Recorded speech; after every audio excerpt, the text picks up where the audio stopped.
नमस्कार दोस्तों, स्वागत है आपका मेरे YouTube channel supreme classy by Sudhir में। हम इस चैनल पे आपके लिए जो एचटेट में प्रीवियस ईयर के अंदर जो क्वेश्चन पूछे गए हैं ना, इंग्लिश के, किसके पूछे गए हैं? इंग्लिश के। उन सभी क्वेश्चनों को करेंगे।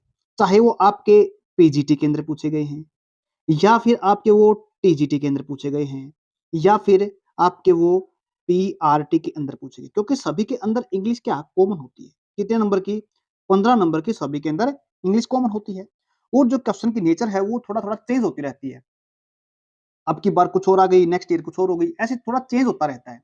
बट हम सभी क्वेश्चन को अच्छे डिटेल से करेंगे ना, तब समझ में आ जाएगा। सभी टाइप कर लेंगे हम लगभग एग्जाम तक। आज का हमारा पहला क्वेश्चन है, an instrument for detecting earthquake. जो अर्थक्वेक होता है अपने पास, भूकंप, भूकंप को मापने का, मेजर को करने का जो इंस्ट्रूमेंट होता है उसको क्या कहा जाता है? आप फेदोमीटर बोलते हैं, लिथोस्कोप बोलते हैं, सिस्मोग्राफ बोलते हैं, या कार्डियोग्राफ बोलते हैं। इसका सही आंसर रहेगा, ये रहेगा जी आपका सिस्मोग्राफ। सिस्मोग्राफ क्या करता है? आपका भूकंप को मेजर करता है। एक अब उसके बाद अगर हम बात करते हैं ना, फेदोमीटर, फेदोमीटर क्या करता है? ये समुद्र की गहराई को मापता है। किसकी? जो सी होते हैं ना, उनकी गहराई को मापने का काम करता है। फिर हम बात करते हैं लिथोस्कोप की। लिथोस्कोप क्या करता है? जितने भी अपने क्रिस्टल मेटेरियल होते हैं ना, उनके रिफ्रैक्टिव, क्या बोलेंगे? रिफ्रैक्टिव इंडाइसिस मापता है। रिफ्रैक्टिव इंडाइसिस, इंडाइसिस मापने का काम करता है। फिर हम बात करते हैं कार्डियोग्राफ की। कार्डियोग्राफ क्या होता है? कार्डियोग्राफ जो अपने पास मसल्स हैं या फिर हार्ट है, उसमें जो एक्टिविटीज होती है ना, उनको मापने का काम करता है कार्डियोग्राफ। उम्मीद करता हूं समझ में आ गया। नेक्स्ट क्वेश्चन अपने पास आज का, choose the correct meaning of the underline word. It's a pity you don't like football. देखो, आप फुटबॉल को पसंद नहीं करते। किसकी बात कर रखी है? सामने वाले की बात कर रखी है ना। सामने में, जब हम सामने वाले को दिखाते हैं ना, इस बात को याद रखना, जब हमने किसको दिखाया? सामने वाले को दिखाया। सामने वाले में एक पर्सन भी हो सकता है, सामने वाले में एक से ज्यादा पर्सन भी हो सकते हैं। तो अब देखो, किसकी बात कर रहे हैं हम? लाइक की बात कर रहे हैं ना, और पसंद नहीं की जाती। तो अब हमारे को बताना है, but each to their own. तो हमें मतलब बताना है इसका। किसका? यहाँ पे but to each their own का। Everyone has different opinions. इसका मतलब ऐसा हो सकता है, बिल्कुल हो सकता है। प्रत्येक का क्या है? अगर हम बात पसंद नहीं करते ना, सामने वाले, किसकी बात कर रहे हैं? सामने वाले अगर पसंद नहीं करते, तो इसका मतलब क्या हो सकता है? उनके डिफरेंट ओपिनियन हो सकते हैं। क्या बोलेंगे? अलग अलग उनके ओपिनियंस हो सकते हैं। ये बिल्कुल इसका सही आंसर होगा। एवरीवन हैज सिमिलर, सिमिलर क्या हो गया? जब पसंद नहीं करते, इसका मतलब है सेम तो नहीं होंगे। अगर सेम होते तो पसंद करते। आगे देखो, इच, ये तो नहीं बनेगा इसका, सेम नहीं है। इच वन लाइक फुटबॉल, प्रत्येक, देखो इच वन, प्रत्येक क्या करता है? फुटबॉल को पसंद करता है। नहीं होगा। उम्मीद करता हूँ समझ में आ गया। वैसा पहला आंसर था। नेक्स्ट क्वेश्चन अपने पास, choose the part of the sentence which is incorrect. Incorrect बताना हमारे को। James is busy. जेम्स क्या है? बिजी है। To prepare tonight's dinner. बड़े ध्यान समझना, क्या बोला? हमने इनकरेक्ट लगाना, इसमें से कौन सा इनकरेक्ट है? देखो बड़े ध्यान से सुनना। जेम्स इज बिजी, ये अपने पास क्या है? ये अपने पास एक एडजेक्टिव है। क्या बोला मैंने? एडजेक्टिव है। और एडजेक्टिव को जोड़ने के लिए याद रखना, एडजेक्टिव यानी विशेषता दिखाने वाला शब्द है, और विशेषता को दिखाने वाला शब्द होता है ना, उसको हम बी की फॉर्म के साथ जोड़ते हैं। बी की फॉर्म, बी की फॉर्म का मतलब क्या होता है? इज एम आर होता है। इसका मतलब प्रेजेंट टाइम को दिखाने के लिए क्या होता है? इज एम आर होता है। इज एम आर की पास्ट फॉर्म क्या होती है? वोज ओवर होती है। ये बात ध्यान देना, वोज ओवर। लेकिन इसमें क्या कहा गया है? इसमें जेम्स इज, ये क्या अपने पास बी की फॉर्म है, ये फिर इसके बाद एडजेक्टिव होगा, विशेषता दिखाने वाला शब्द होगा। आगे देखो, टू प्रिपेयर, बिल्कुल ये एक वर्ब से एक वर्ब को जोड़ते हैं, टू नाइट्स डिनर। लेकिन यहाँ पे एग्जामिनर ने क्या गलती कर दी? ब्यूजी के ठीक बाद में क्या लगा दिया? टू के साथ प्रिपेयर लगा दिया, जो क्या हो गया? गलत हो गया। प्रिपेयर से पहले हमने ना टू नहीं लगाना है, तो क्या लगाना है? इन प्रेपोजिशन लगेगी। जैसे इन प्रेपोजिशन लगी ना, तो इसके ठीक बाद में क्या बनेगा? वर्ब की फर्स्ट फॉर्म के साथ आईएनजी हमारे को लिखनी पड़ेगी। तो फिर सही आंसर क्या बनेगा? यहाँ पे टू प्रिपेयर नहीं बनेगा, तो बनेगा James is busy in preparing, in preparing tonight's dinner. उम्मीद करता हूं समझ में आ गया। पार्ट कहां पे गलती है? सी पार्ट के अंदर गलती है। नेक्स्ट क्वेश्चन करते हैं अपना, choose the correct tense form. Tense बताना हमारे को, क्या बताना? Nancy diet last week. बड़े ध्यान समझना, इस क्वेश्चन को थोड़ा अच्छे से कराएंगे। ये अपने पास क्या दे रखा है? लास्ट दे रखा है। ये लास्ट, ये अपने पास टाइम अब नहीं है। अगर हम इसको लिख सकते हैं ना, यस्टरडे भी लिख सकते हैं, यस्टरडे भी लिख सकते हैं, या लास्ट वीक की जगह लास्ट डे लिख सकते हैं, लास्ट ईयर लिख सकते हैं, लास्ट मंथ लिख सकते हैं। ये आपको बस इस पॉइंट को ध्यान रखना, किस पॉइंट को, ये रहा जी आपका लास्ट। लास्ट का मतलब पिछा, पिछले वाला मतलब जो अब नहीं है। अब नहीं है तो इसका मतलब बात कहाँ पे की गई है, पास्ट के अंदर की गई है। बड़े ध्यान से समझना, किसके अंदर की गई है, पास्ट के अंदर बात की गई है। और पास्ट को दिखाने के लिए मोर अभी कौन सी फॉर्म लिखते हैं, सेकंड फॉर्म लिखते हैं। ये रही अपनी सेकंड फॉर्म, बिल्कुल ठीक है। लेकिन आगे बताया है ऐसे, आगे पूछा गया है, यानी इसका मतलब घटना किस में है, पास्ट में है। अब देखो आगे, she dash from cancer for some time. अब देखो वर्ब दिखानी है सफर। जब हम आईएनजी वाली फॉर्म लिखते हैं ना, ठीक हम उस सब्जेक्ट, ये अपने पास क्या हो गया, यहाँ पे सब्जेक्ट हो गया। याद रखना क्या बोला मैंने इसको, ये हो गया अपने पास से सब्जेक्ट। और सब्जेक्ट के ठीक बाद में हम कभी भी वर्ब की फर्स्ट फॉर्म के साथ आईएनजी नहीं लिखेंगे, तो काट दो इसको। कब लिखेंगे, उसके साथ बी की फॉर्म आना जरूरी है। जैसे ये लिखा, आईएनजी लिखा, बी की फॉर्म में, बिल्कुल ठीक है, ये लिख सकते हैं। बट ये क्यों नहीं लिखेंगे, क्योंकि पास्ट की घटना को दिखाया गया है, ये नहीं लिख पाएंगे। उसके बाद रूटीन के कामों को दिखाने के लिए हम लिखते हैं सफर्स, यानी एस लगाते हैं। वर्ब की फर्स्ट फॉर्म के साथ क्या करते हैं, वर्ब की फर्स्ट फॉर्म है, उसके साथ क्या लिखते हैं, एस लिखो, ईएस लिखो, आईईएस लिखो। रूटीन को दिखाता है। ही सी इट जब लिखा था सेंटेंस के अंदर, तो तब लिखते हैं ही सी, और इट को दिखाता है। बट यहाँ पे क्यों नहीं लिखेंगे ये, क्योंकि ये अपने पास है ना, क्या बोला मैंने, ये सफर्स अपने पास है ना, क्या दिखाता है, प्रेजेंट टाइम को दिखाता है, इसलिए हम इसको नहीं लिखे। किसे कौन टाइम दिखाएगा, प्रेजेंट टाइम। ये भी काट, क्योंकि घटना किस में है, पास्ट के अंदर घटना है, इसलिए हम प्रेजेंट टाइम को नहीं लिख पाएंगे यहाँ पे। उम्मीद करता हूँ समझ में आ गया होगा। सही ऑप्शन क्या बनेगा इसका, इसलिए यहाँ पे हैड बीन बनेगा, हैड बीन सफरिंग। ये सही आंसर है इसका। नेक्स्ट क्वेश्चन अपने पास आज का, choose the correct option in the fill in the blanks. The room was empty. कमरा क्या था, खाली था। बड़े ध्यान से समझना है, क्वेश्चन बहुत इंपॉर्टेंट है। कमरा क्या था, खाली था। Dash for a chair in the corner, लेकिन एक चेयर लिखी थी। रूम खाली था, लेकिन, लेकिन की सेंस आ रही है ना इसमें, हाँ। लेकिन वो क्या बोलते हैं, बट बोलते हैं ना, बट तो नहीं है ना, लेकिन उसी के जैसा एक शब्द है यहाँ पे, क्या, एक्सेप्ट। ये रहा जी, उसके सिवाय। खाली रूम था ना, जो मीनिंग आपका बट देना चाहिए ना, उसका यहाँ पे कौन दे रहा है, एक्सेप्ट दे रहा है। उम्मीद करता हूँ समझ में आ गया। अगर हम बिटवीन की बात करते हैं, बिटवीन तो किसको दिखाता है, दो को दिखाता है। किसको दिखाता है, दो की बात करता है, दो के बीच में। लेकिन एंड किसको दिखाता है, दो एक जैसी चीजों को जोड़ने के लिए, क्या बोलेंगे, दो एक जैसी चीजों को जोड़ने का काम करता है एंड। और बिहाइंड दिखाता है पीछे को। लेकिन यहाँ पे पीछे की बात नहीं करनी, एक साइड की कॉर्नर की बात कर रही।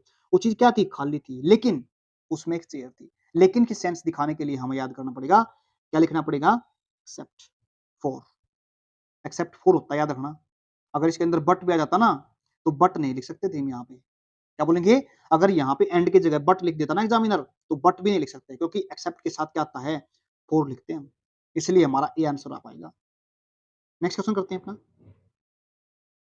Select the appropriate modal verb.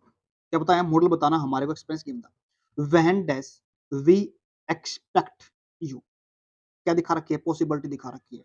हमें कुछ नहीं करना, पॉसिबिलिटी सिर्फ और सिर्फ एक ही प्रेपोजिशन दिखा सकती है। कौन सी, सिर्फ और सिर्फ में ही प्रेपोजिशन ऐसी है जो अपने पास किसको दिखाएगी, संभावना को दिखा सकती, सॉरी पॉसिबिलिटी, हाँ सॉरी, संभावना को दिखाएगी।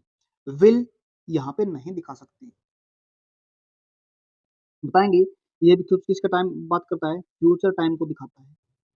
डेयर साहस को दिखाता है, किसको दिखाता है, साहस को दिखाता है। आगे हैव टू किसी काम को मजबूरी में करना पड़ता है, तब दिखा जाता है। लेकिन हैव टू है ना यहाँ पे लिखा ना, अगर हम यहाँ पे हैव टू लिख देंगे ना, और टू के बाद किसी वर्ब को आना, किसका, किसी वर्ब का आना जरूरी है। और वर्ब की कौन सी फॉर्म है, टू के बाद तो वर्ब की फर्स्ट फॉर्म लिखते हैं। क्या लिखते हैं, वर्ब की फर्स्ट फॉर्म लिखते हैं। इसलिए यहाँ पे सी ऑप्शन नहीं आ पाएगा।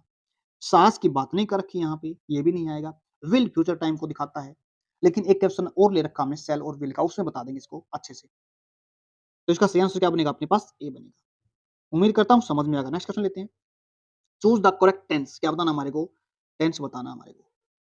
बड़े ध्यान समझना, ये क्वेश्चन पेपर में आ सकते हैं ऐसे टाइप के क्वेश्चन। माई कार, याद रखना, यहाँ पे माई कार है मतलब एक की बात की है। अगर एक से ज्यादा होते तो इसका मतलब यहाँ पे कार्स बन जाती। क्या बन जाती? कार्स बन जाती। तो सिंगल है ना, तो इसके साथ आने वाली वर्ब कैसी रहेगी? कार के साथ बोला मैंने, किस साथ है? कार के साथ। वर्ब की सिंगुलर फॉर्म रहेगी। एक है तो यानी अगर अपने पास सब्जेक्ट सिंगुलर है तो वर्ब सिंगुलर, सब्जेक्ट प्लूरल है तो वर्ब प्लूरल। अब देखते हैं हम यहाँ पे, my car dash for the third time since I got. याद रखना आप फिर से, ये कौन सी फॉर्म अपने पास? सेकंड फॉर्म है ना, क्या बोलेंगे? अपने पास सेकंड फॉर्म है, सिंस के बाद लिख सकते हैं। अब ये देखो अपने पास क्या है, यहाँ पे सब्जेक्ट है ना, सब्जेक्ट के साथ सीधी वर्ब की फर्स्ट फॉर्म कभी नहीं लिखी जाएगी। क्या बोलेंगे? सीधी फर्स्ट फॉर्म कभी नहीं लिखी जाती। अगर सब्जेक्ट सिंगुलर है तो उसके साथ हम वर्ब की कौन सी फॉर्म लिखेंगे? फिफ्थ फॉर्म लिखेंगे, एस ई एस या आई ई एस वाली वर्ब लिखेंगे। ये तो नहीं आएगी। आगे देखो, हैज, हाँ बिल्कुल आ सकती है। और लिखना भी क्या है? Break down. हमें थर्ड फॉर्म बनानी है क्योंकि हैज के बाद तो कौन सी फॉर्म लिखती है? थर्ड फॉर्म लिखती है। यही इसका सही आंसर होगा। आगे देखो, ये क्यों नहीं होगा? क्योंकि जब हम वोज वर यानी बी की फॉर्म के साथ अगर फॉर्म लिखते हैं, कौन सी? या तो आईएनजी फॉर्म लिखते हैं। क्या बोला मैंने? या तो आईएनजी फॉर्म लिखते हैं। पैसिव के अंदर वर्ब की कौन सी फॉर्म लिखी जाती है? पैसिव के अंदर एक्टिव पैसिव पढ़ते हैं ना, उसमें हम कौन सी फॉर्म पढ़ते हैं? वर्ब की थर्ड फॉर्म पढ़ते हैं। तो थर्ड फॉर्म तो नहीं है अपने पास, ब्रोक, तो ब्रोकन बनती है थर्ड फॉर्म। हैज ब्रोकन क्यों नहीं आएगा? क्योंकि यहाँ पे हमने क्या लिखना? ब्रोकन डाउन लिखना है, तो इसलिए ये भी नहीं आएगा। उम्मीद करता हूँ समझ में आ गया। नेक्स्ट क्वेश्चन अपने पास आज का, सेलेक्ट द एप्रोप्रिएट मॉडल। फिर से आ गई मॉडल वर्ब अपने पास।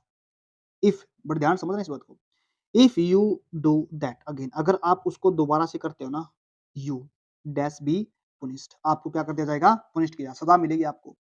अब यहाँ पे क्या दिखा रखा? थ्रेट दिखा रखी है। यहाँ पे थ्रेट दिखाए, यहाँ पे प्रॉमिस को दिखाए, या फिर स्ट्रॉन्ग डिटर्मिनेशन भी दिखा सकता है, या आपको सीधा डिटर्मिनेशन भी लिखा मिल सकता है। तो याद रखना, अपने पास सब्जेक्ट क्या है? यू है। सब्जेक्ट अपने पास क्या है? ही है, सी है, इट है, दे है। यानी कितने बचे इसमें से? सिर्फ और सिर्फ 1 2 3 4 5, 2 बच गए इसमें से। कौन सब्जेक्ट बच गए? 2। एक तो बचा अपने पास आई और एक बचा वी, 2 बच गए। आई और वी के साथ तो हम लिखते हैं सेल, और बाकी के साथ क्या लिखते हैं? विल लिखते हैं। बट इसके अंदर तो विल है ही नहीं, नहीं है ना, तो कोई दिक्कत नहीं है। अगर इसके अंदर विल नहीं ना, सेल के साथ आई और वी, बाकी के साथ विल लिखेंगे। लेकिन जब हमारे को सेंटेंस के अंदर थ्रेट दे रखी है, प्रोमिस कर रखी है, या स्ट्रॉन्ग डिटर्मिनेशन दे रखी है, तो हम सेल के साथ, क्या बोला मैंने? सेल के साथ इन सभी सब्जेक्ट को भी लिख सकते हैं। क्या बोला मैंने? सेल के साथ इन यू को भी, ही को भी, सी इट को भी लिख सकते हैं जब आपकी थ्रेट दिखा रखी है, प्रॉमिस दिखा रखी है, स्ट्रॉन्ग डिटर्मिनेशन दिखा रखा है। उम्मीद करता हूं समझ में आएगा। ये आएगा, ये तो संभावना को दिखाता है, ये ताकत को दिखाता है। कौन सा? ये रहा, ये ताकत को दिखाता है। ये ओथ के साथ हम क्या लिखते हैं? टू लिखते हैं, जो मोरल ऑब्लिगेशन को दिखाता है। ये भी नहीं लिखा जाएगा। मोरल ऑब्लिगेशन का मतलब होता है हमें बड़ों की रिस्पेक्ट करनी चाहिए, हमें जरूरतमंदों की सहायता करनी चाहिए। इस तरह के सेंटेंस जब लिखते हैं ना, तो ओट टू आता है। मैं संभावना दिखाता है, कैन पावर को दिखाता है, परमिशन लेनी पड़े देनी पड़े इसमें दिखाते हैं। बट थ्रेट को दिखाने के लिए, प्रॉमिस को दिखाने के लिए, डेटर्मिनेशन को दिखाने के लिए अपने पास सेल और विल सेंटेंस लिखे जाते हैं। अपोजिट सब्जेक्ट सिंपल सेंटेंस लिखेंगे तो आई और वी के साथ क्या लिखेंगे हम? आई और वी के साथ क्या लिखेंगे? सेल लिखेंगे। But threat, promise, strong determination आए तो आई और वी के साथ क्या लिख सकते हैं हम? विल लिखेंगे। उम्मीद करता हूं समझ में आएगा। नेक्स्ट क्वेश्चन अपने पास आज का, select the correct option. Phrasal verb बतानी है हमारे को अंडरलाइन में, बड़े ध्यान समझना। I don't know how we are going to cope with. Cope with का मतलब होता है भाई किसी चीज को टोलरेट करना। क्या बोलेंगे? किसी चीज को सहन करना, मुसीबतों पे कंट्रोल पाना, काबू पाना होता है इसका मतलब। द कोल्ड विंटर, तो सही आंसर क्या बनेगा? मेक अप विद होता है। क्या बोलेंगे? Make up with. फोर का मतलब किसी चीज को सही करना होता है, किसी को करेक्ट करना होता है। सेटअप का मतलब होता है किसी चीज को तैयार करना होता है, बोलते हैं ना भाई सेटअप तैयार कर लो उस चीज का। और पुट डाउन का मतलब होता है किसी को रोक देना, स्टॉप करना। तो सही आंसर क्या बनेगा इसका? पुट अप विद होता है इसका मतलब। क्या बोलेंगे? पुट अप विद होता है। इसका कोप विद का मतलब एक चीज़ और बताता हूँ आपको, कभी भी कोप के साथ है ना एग्ज़ामिनर हमारे को कोप विद होता है, लेकिन क्या करेगा कोप के साथ अप लगा देगा। क्या लगा देगा? कोप अप विद लिख देगा, जो क्या हो जाएगा? गलत हो जाएगा। ये बात याद रखना। कोप अप विद नहीं होता कभी भी। तो सही आंसर क्या बनेगा इसका? बी बनेगा। नेक्स्ट क्वेश्चन अपने पास, choose the correct meaning of the underline word. The baby monkeys, baby monkey की बात करें ना, मंकीज़ की बात कर रहे हैं ना। अब एक चीज़ और बताऊँगा मैं आपको, बड़ी ध्यान से समझना। जब ये अपने पास है ना वाई होता है ना यहाँ पे और उससे पहले वोवल होता है। वोवल अपने पास क्या होते हैं? ए, ई, आई, ओ, यू। लिख लेना कॉपी में, कॉपी बना लेना। जैसे ही 10 से 15 क्लासेज़ होंगी ना आपकी, एक अच्छी समझ बन जाएगी। कम से भी कम 10 प्लस नंबर आ जाएँगे आपके इंग्लिश में। 10 प्लस 12 भी हो सकते हैं, 13 भी हो सकते हैं। बस समझ पे डिपेंड करेगा आपके ऊपर। 15 से 20 क्लास लेंगे हम इसकी इंग्लिश की। देखो ए, ई, आई, ओ, यू जब लगता है ना तो सीधा वाई के बाद क्या लगाते हैं हम? एस लगाते हैं। क्या लगाते हैं? एस लगा देते हैं। अगर यहाँ पे क्या बोला मैंने? यहाँ पे ए, ई, आई, ओ, यू नहीं है, तो हम वाई को हटा के आई, ई, एस लिख देते हैं। जैसे मैंने बोला आर्मी, क्या बोला मैंने? ए, आर, एम, वाई। आर्मी में क्या दिखा रखा है? देखो यहाँ पे लिखता हूँ अच्छे तरीके से army, A, R, M, Y. यहाँ वाई से पहले क्या है? एम है ना, तो वाई को क्या करेंगे? हटा देंगे, तो क्या बन जाएगा? A, R, M, I, E, S से फिर आई, ई, एस लग जाएगा ये। उम्मीद करता हूँ समझ में आ गया, बट आगे देखते हैं। The baby monkey ran every which way. Every which way का मतलब होता है हर एक जगह। क्या बोलेंगे? हर एक। अब तो नहीं हो सकता ना, केवल ऊपर-ऊपर थोड़ा ना हो सकता है। छोटा बच्चा होता है ना ये, छोटे बच्चे क्या करते हैं? वैसे थोड़ा ना एक साइड में ही करते हैं। नहीं, नहीं, वो क्या करते हैं? हर एक डायरेक्शंस के अंदर जाते हैं। इन डिफरेंट डायरेक्शन इसका सही आंसर रहेगा। क्या रहेगा? In different directions. ये रहा इसका सही आंसर। उम्मीद करता हूँ समझ में आ गया होगा। नेक्स्ट क्वेश्चन अपने पास, choose the correct tense. Tense बताना है। Nancy died last week. ये शायद क्वेश्चन रिपीट हो गया है ना? क्या आंसर होता है इसका? Had, had been suffering. Next अपने पास, सेलेक्ट द एप्रोप्रिएट प्रीपोजिशन बतानी है हमारे को to fill the blanks. They walked, वो चले। बड़े ध्यान से समझना है इस क्वेश्चन को, बहुत बार पेपर के अंदर आता है क्वेश्चन। सिंस वाला, इनटू वाला और इन वाला, बड़े ध्यान से समझना। दे वॉक्ड, वो चले। डैश द फुटपाथ, अंटिल, जब तक, the bridge came to the bridge, जब तक ब्रिज नहीं आता। फुटपाथ हो गया अपने पास। फुटपाथ होता ना कहीं बनता है, तो अपने फुटपाथ देखा ना किसकी सड़क के किनारे बनता है, या फिर कोई ब्रिज हो गया उसके किनारे साइड साइड में बनता है, साइड का हिस्सा होता है ये। जैसे ये हो गया कोई रोड हो गया अपने पास, या कोई कैनाल हो गई, और इसके साइड वाला ये हिस्सा आता है ना, इसको बोलते हैं फुटपाथ। चलने के लिए कुछ जगह बनती है, इसी को क्या बोलते हैं हमें? यही होता है फुटपाथ। इसके साथ-साथ चलने को क्या बोलते हैं? इसके साथ-साथ चलने को बोलते हैं वॉक। और वॉक के साथ क्या लगाते हैं हमें? याद रखना, वॉक के साथ अलोंग लगाते हैं। क्या लगाते हैं? अलोंग के साथ, वॉक के साथ अलोंग लगाते हैं। अलोंग, वॉक अलोंग का मतलब होता है साथ-साथ चलना।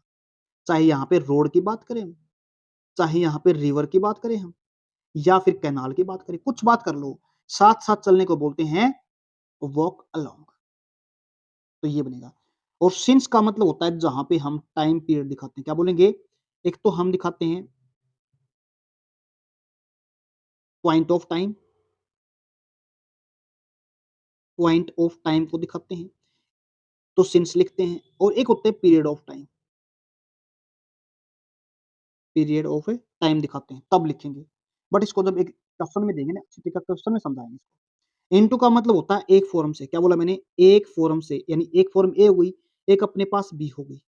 जब एक फोरम से दूसरी फोरम के अंदर जाते हैं, तब क्या लिखते हैं? हम इनटू लिखते हैं।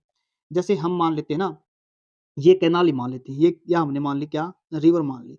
हम बाहर से किसकी तरफ आते हैं? अंदर की तरफ आते हैं, इसको बोलते हैं इनटू। ये मान लिया हमने ए रूम, और ये मान लिया आउटसाइड साइड। जब बाहर से अंदर की तरफ आते हैं तो क्या दिखाते हैं? हम इनटू, यानी एक पोजीशन से दूसरी पोजीशन में आते हैं तो क्या दिखाते हैं? हम इनटू होते हैं। और किस चीज के अंदर होने को दिखाते हैं? इन। उम्मीद करता हूँ समझ में आ गया होगा। नेक्स्ट क्वेश्चन अपने पास, which is the best alternative to complete the sentence if I were the prime minister. अगर मैं प्राइम मिनिस्टर होता। ये चीजें होती है, सोच के बोलते हैं ना, इमेजिन करते हैं। क्या करते हैं इनके अंदर? इमेजिन करते हैं, कल्पना करते हैं। और कल्पना करने वाले सभी सेंटेंस को किसके साथ लिखते हैं? हम इफ के साथ लिखते हैं। इफ के बाद क्या लिखते हैं? हम वर लिखते हैं। याद रखना इसके बाद। एक और चीज बताता हूँ मैं यहाँ पे, यहाँ पे आपका सब्जेक्ट कोई भी हो, सिंगुलर प्लूरल का कोई मैटर नहीं। मैंने बोला किसका? सिंगुलर का, प्लूरल का यहाँ पे कोई फ़र्क नहीं पड़ता। याद रखना, सब्जेक्ट कोई भी हो, आएगा हमेशा वर ही। आगे देखो, if I were the prime minister of India, past की बात, अगर मैं होता हूँ नहीं, होता, तुम क्या करता? I will help the poor, नहीं, ये पास्ट की घटना है, ये फ्यूचर में कैसे लिखेंगे हम? उसके बाद I would help the poor, ये लिखा जाए, क्योंकि घटना किसकी है? पास्ट की है ना, इसकी ये पास्ट की है, तो पास्ट में लिखेंगे, ये लिखा जाएगा इसके अंदर। ये क्यों नहीं लिखा जाएगा? क्योंकि ये पास्ट परफेक्ट को दिखाता है। किसको दिखाएगा ये पास्ट परफेक्ट को दिखाता है। किसको दिखाएगा? ये पास्ट परफेक्ट को दिखाएगा, सी पार्ट। उम्मीद करता हूँ समझ में आ गया। इस यानी सी पार्ट तो इसका नहीं होगा। आगे देखते हैं, नेक्स्ट क्वेश्चन अपने पास। Select the appropriate preparation to fill in the blanks. The programme was broadcasted dash the world. Broadcast के साथ याद रखना, किसकी बात कर रहे हैं हम? वर्ल्ड की बात कर रहे हैं। ब्रॉडकास्ट अक्रॉस होता है, क्या बोलेंगे? ब्रॉडकास्ट अक्रॉस होता है, तो क्या लिखेंगे इसके अंदर? अक्रॉस लिखा जाएगा। उम्मीद करता हूँ समझ में आ गया होगा। नेक्स्ट क्वेश्चन अपने पास, choose the correct form option of the option to fill in the blanks. Immediately, तुरंत होता है इमीडिएटली का मतलब। आफ्टर द ऑपरेशन, यानी ऑपरेशन के तुरंत बाद। ही कुड सी नथिंग, उसने कुछ भी नहीं देखा। द वैग शैडोज, बड़े ध्यान से देखना, यहाँ पे एज लॉन्ग एज लिखेंगे, हाउ एवर लिखेंगे, या बट लिखेंगे, या नथिंग विद स्टैंडिंग लिखेंगे। याद रखना, अपने पास यहाँ पे आ गया नथिंग, या फिर आता है एनीथिंग, तो उसके ठीक बाद में हम क्या लिखते हैं? बट लिखते हैं। क्या लिखते हैं? बट लिखते हैं। याद रखना इस बात को। एनीथिंग हो गया, नथिंग हो गया, तो बट लिखा जाता है। उम्मीद करता हूँ समझ में आ गया। क्या लिखा जाएगा यहाँ पे? बट। नेक्स्ट देखो, लास्ट क्वेश्चन आज का अपने पास। Is new films film is really worth to to seen. देखो ये प्रिंटिंग में शायद गलती हुई यहाँ पे, टू के बाद है ना, अगर थर्ड फॉर्म लिखनी पड़ी ना, सी सा सीन, तो ये टू नहीं लिखा जाएगा यहाँ पे। क्या लिखा जाएगा यहाँ पे? बी लिखना पड़ेगा। क्या लिखना पड़ेगा? बी लिखना पड़ेगा, फिर थर्ड फॉर्म लिखेंगे। अब देखो गलती क्या है इसके अंदर। As new film is really worth, ये अपने पास वर्थ है ना, वर्थ, इसके ठीक बाद में, वर्थ के बाद आने वाली वर्ब होती है ना, वो अपने साथ कैसी लगती है? वर्ब की फर्स्ट फॉर्म के साथ आईएनजी लेती है ये। तो क्या आ गया? ये गलत होगा, यानी पार्ट में कौन सी गलती? डी पार्ट के अंदर गलती है, ये रहा डी। उम्मीद करता हूँ समझ में आ गई। आज की क्लास अच्छी लगी। आज के लिए इतना ही, धन्यवाद।